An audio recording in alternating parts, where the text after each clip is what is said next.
What's going on, guys? I'm here in the mountains in Georgia, in Tbilisi, and I was just hiking up these mountains and happened to simply stumble on a gym.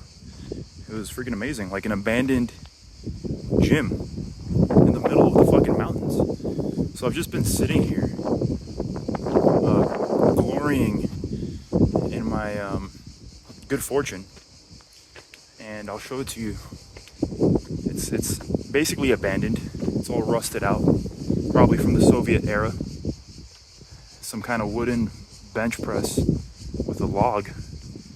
I guess that's your weight. A tire, a freaking punching bag. These things are useless, of course. I don't even know why they bother putting this garbage here. But the bars are what interests me the most, particularly this nice, simple bar. This is almost definitely from the Soviet era.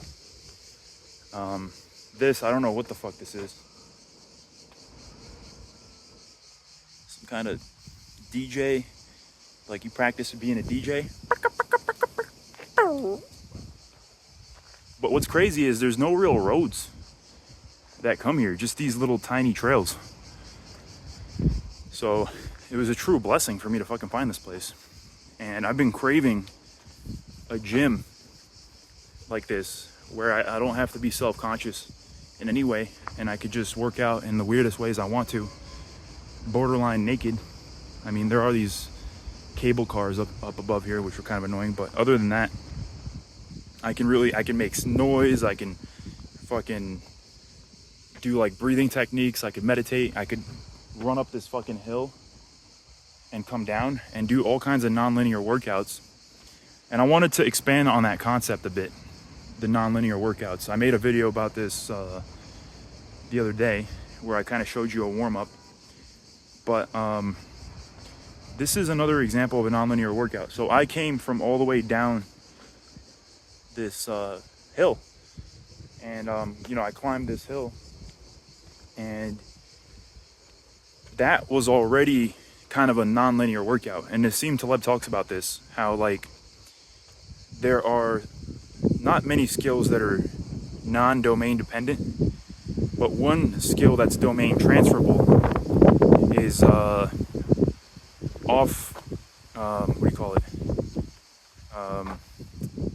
all-terrain hiking. I can't remember the exact wording he used, but basically hikes that are on hills where there's a lot of variations in the terrain, and you end up training your balance, coordination, confidence, cardiovascular system, strength. I was doing lunges the other day in the park, and it was kind of boring, to be honest, and I still did it, whatever, right?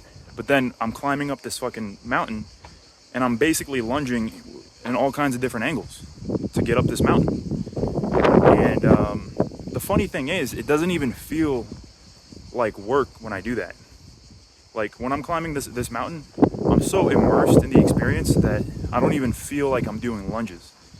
But the concept of doing lunges when you're in a park, literally doing lunges, becomes a bit of a mental burden, and it becomes more associated with work.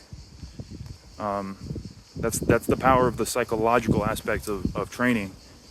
And you can play with that kind of formula.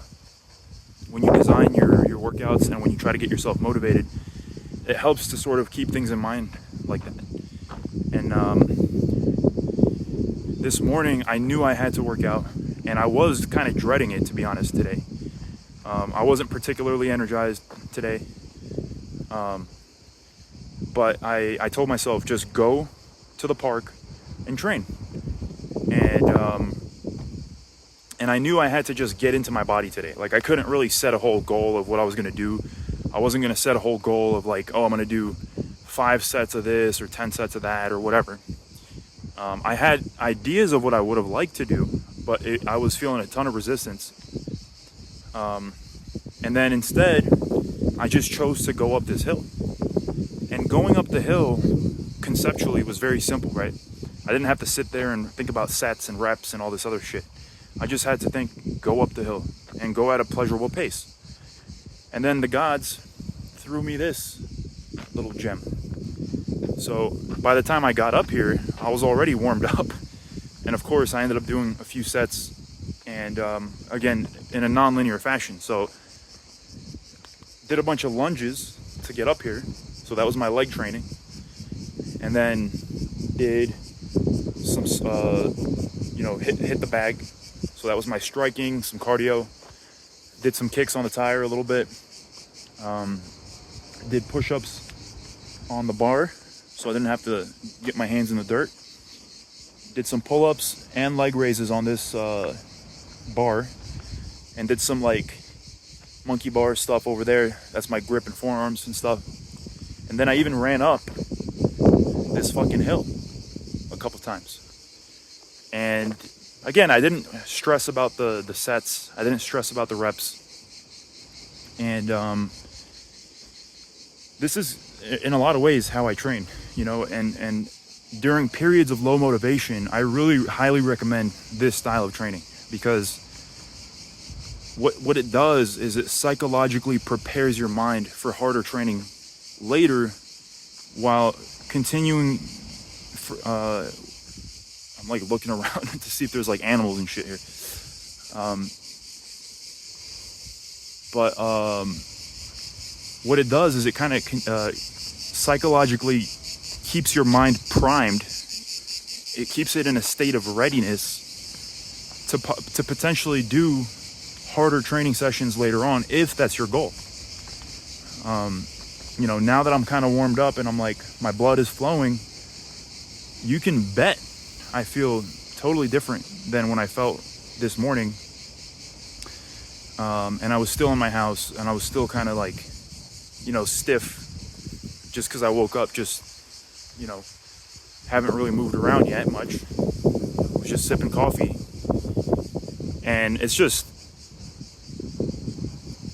again, I just can't emphasize the importance of doing this type of stuff whenever you feel low motivation, and how it like almost magically flips your mindset to being ready for higher levels of training.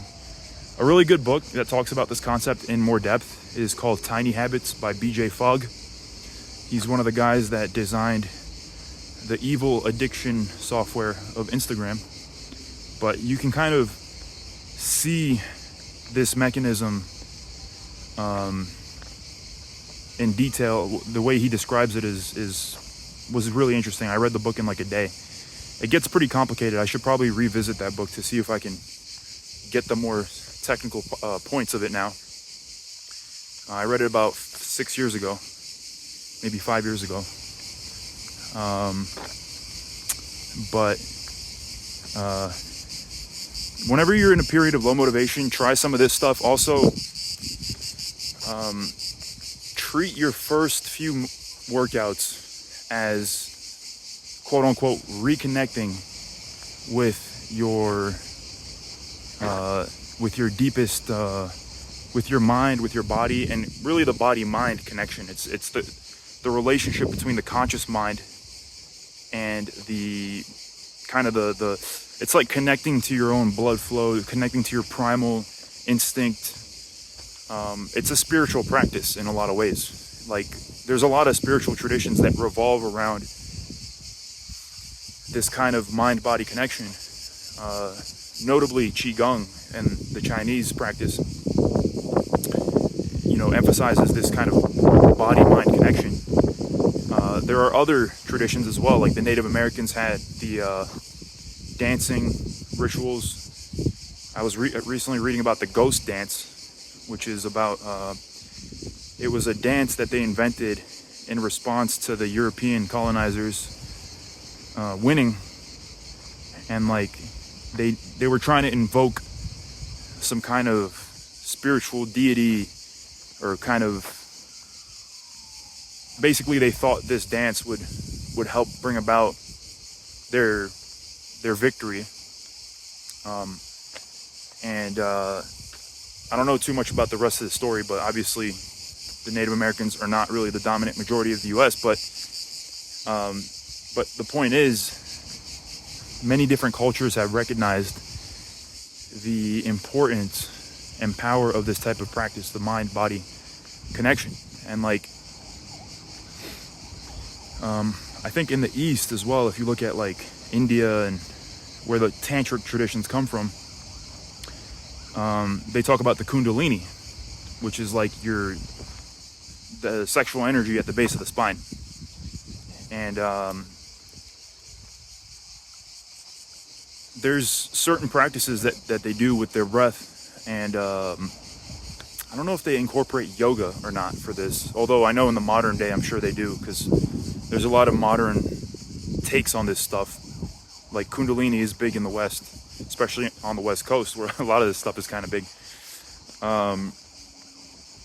But the point is, yeah, the Kundalini is another one where it's like, it's about freeing this serpent energy that's in the base of your spine, that's connected to the sexual energy in your body. And of course, I'm sure the Christians, many of them would call that like a demonic thing or whatever. But even in Christianity, there are certain aspects of invoking the body and the senses. Maybe not directly through like a very active, physical, vigorous ritual, but you can see it in, like, for example, the wine, or in the incense, or even in the aesthetics of the Orthodox Church, for example. The beauty does quicken the pulse a little bit, right? When you walk into one of those ancient churches and you see the art and the magnificence of it all, and it does sort of invoke the mind-body connection a little bit more, and then you combine that with all the other sensory experiences, like the incense, the sounds, right? The people singing, especially in like ancient languages. All this kind of stuff invokes something in the mind-body connection. And then it's also about what you don't, what you don't bring. Nassim Taleb talks a lot about via negativa, which means through the negative, or basically a lot of times a result can be achieved by what you don't do or what you don't add. And one tip to kind of help you with the mind-body connection is don't add anything else to this. Like, don't necessarily listen to music, although sometimes that can be great.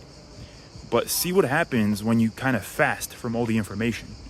And not a lot of you are probably going to have the luxury of finding a place like this. I mean, even I didn't know about it until I literally just stumbled on it.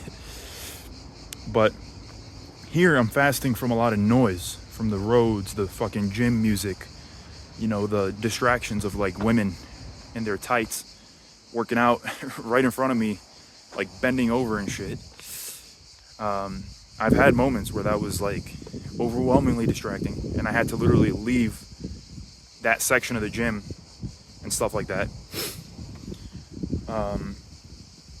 So fasting from information overload and stimuli while training can kind of increase this mind-body connection. And then what will happen is, a lot of times you'll feel kind of bored at first.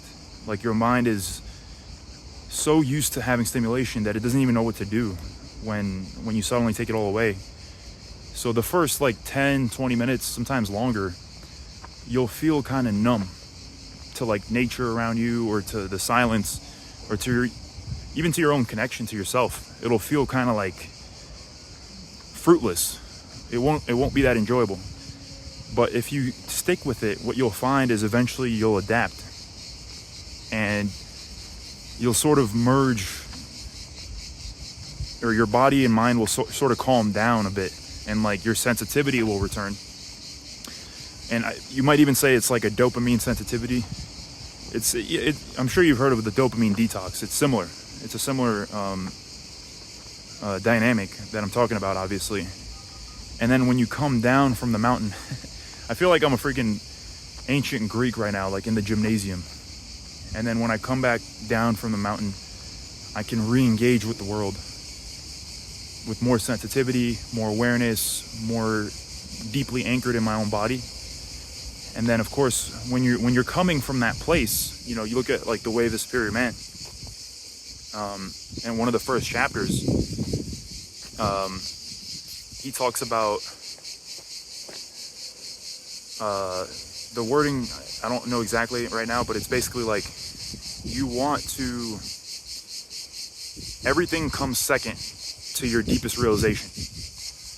And what he's saying, like what he means is like, when you have a strong spiritual practice, when you meditate, when you do all these things, and you connect to that deeper layer of being, that connection, that source connection,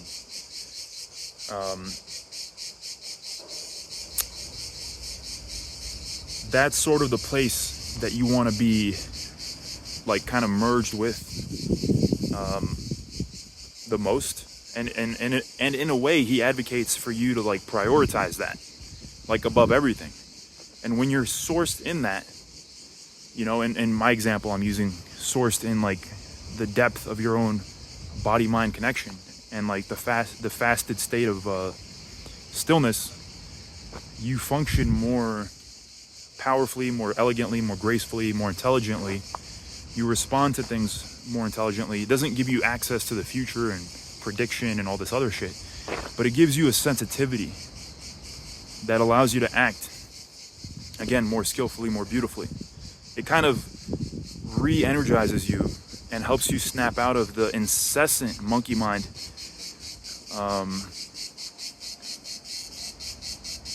just overstimulation and the complete delusional bullshit that happens when you're so identified with all that shit.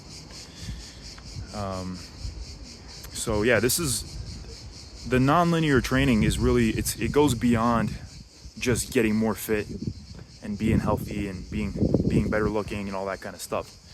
Like if you just want to get really big and stuff, this might not be the best way, obviously, because one of the downsides of taking on this type of approach is that, at least in the short term, you lose a little bit of predictability.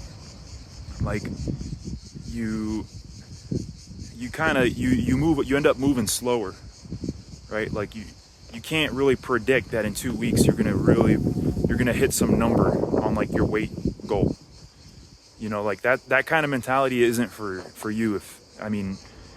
That kind of mentality isn't what I'm advocating, and therefore,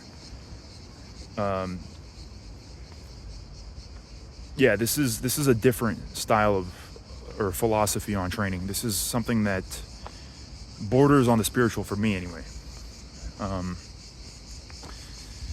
But when I say spiritual, I mean like it transcends some sort of linear goal. It becomes something bigger, something more expansive, and something that permeates into all aspects of your life.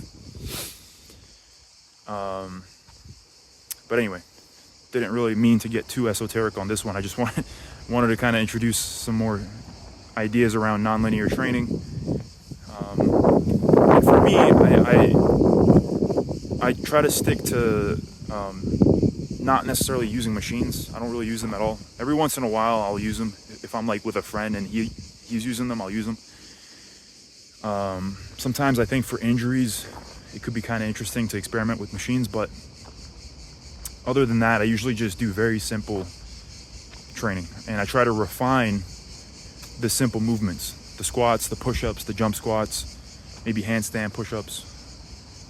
Even just walking up the hill is something you can kind of get better at. You start playing with your breath. You start maybe, you can pack different things with you. Sometimes you can pack all kinds of little fun things for the trip, which changes the quality of the trip or the hike. It could be music. Sometimes you could pack like a really cool album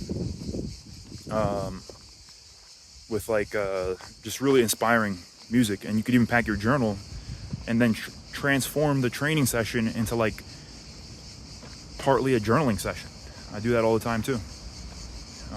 you do a few sets, maybe you hike a bit, and then you reflect. And this is again where the nonlinear training comes in. It's a more expansive style of training. Is that a human being? Who goes there? Who dares encroach on my territory? No, that's not one. I'm like already feeling territorial about this little spot. Anyways, yeah, I just wanted to share some more thoughts on it. Maybe I'll record a little bit of training as well. Hope you guys enjoyed. All right, yeah, so fuck it. I said I'd record some stuff, so here I'll record me doing some very simple leg raises, which I learned from different sources. One of the reasons I like leg raises is because they place less impact and stress on your back. Like when you're doing sit-ups and you're laying on the floor, you're constantly kind of squishing your lower back into the ground as you come up. So I think the leg raise, a hanging leg raise, not only hits your body in multiple ways, because you're training your grip, you're training your forearms, you're training your stabilizing muscles like your lats and around your shoulders, and then you're using your whole midsection to prop your legs up, and then you're training your breath as well. It requires technique. So I'll show you. And I learned some of this from Pavel Tsatsouline, the Russian kettlebell godfather, in his program Hardstyle Abs. So I'm going to show you some of the stuff I learned. And usually you do about 5 reps of this. And the reason we choose 5 is because less but better. That's the philosophy behind a lot of training. You train less, but you do better reps. And it's consistency in the long term over any kind of bullshit optimization in the short term, because that kind of stuff will eventually bite you in the long term. What do I mean? Sloppy sets, sloppy reps, doing too much high volume reps, and then they get real sloppy after about 5 or 10. Burnout symptoms. A lot of guys want to get serious about training. They end up burning themselves out with too much high repetition stuff, because they I don't know, they drink a bunch of pre-workout and like listen to some motivational video or something. But anyway, enough ranting. I'll show you some reps.